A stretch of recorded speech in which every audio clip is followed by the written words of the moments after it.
21ാം നൂറ്റാണ്ടിൽ ലഹരിയുടെ ഉപയോഗം വ്യാപകമായി വളർന്നു വരുന്നു. കുട്ടികൾ മുതൽ മുതിർന്നവർ വരെ ഇതിനെ അടിമപ്പെട്ടിരിക്കുന്നു. ഒരു മനുഷ്യനെ മത്തുപിടിപ്പിക്കുന്ന ഒന്നാണ് ലഹരി.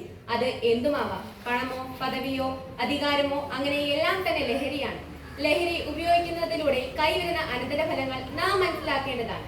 ഇതിനെ ചൂണ്ടിക്കാണിക്കുന്നതാണ് ജോണൻ അവതരിപ്പിക്കുന്ന ലഹരി എന്ന വിപത്ത് എന്നുള്ള പോസ്റ്റർ. ഏലി അവളോട് പറഞ്ഞു, എത്ര നേരം നീ ഉന്മത്തമായിരിക്കും? നിന്റെ ലഹരി അവസാനിപ്പിക്കുക. 1 സാമുവേൽ 1:14.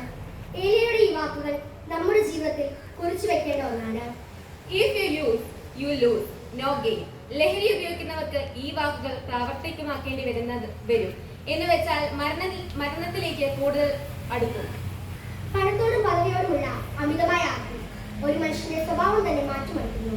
ലഹരി എന്ന വാക്കുകൊണ്ട് നാം വിചാരിക്കുന്നത് മദ്യപാനം, പുകവലി എന്നൊക്കെയാണെങ്കിലും അതിനേക്കാൾ ഏറെ കഠിനവും സമൂഹത്തിൽ കൂടുതൽ കാണുന്നതുമാണ് പണത്തോടും പദവിയോടുമുള്ള ആസക്തി. യുവതലമുറയിൽ മാധ്യമ ഉപയോഗം എന്നത് ഒരു ട്രെൻഡായി മാറിയിരിക്കുകയാണ്.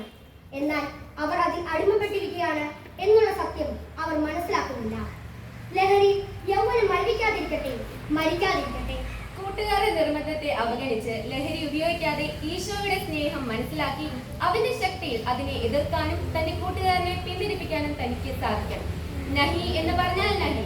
ഈ പണി നീയും ചെയ്യില്ല, ഞാനും ചെയ്യില്ല എന്ന് കൂട്ടുകാരനെ പറഞ്ഞ് മനസ്സിലാക്കണം. ജയ് ക്രൈസ്റ്റ്.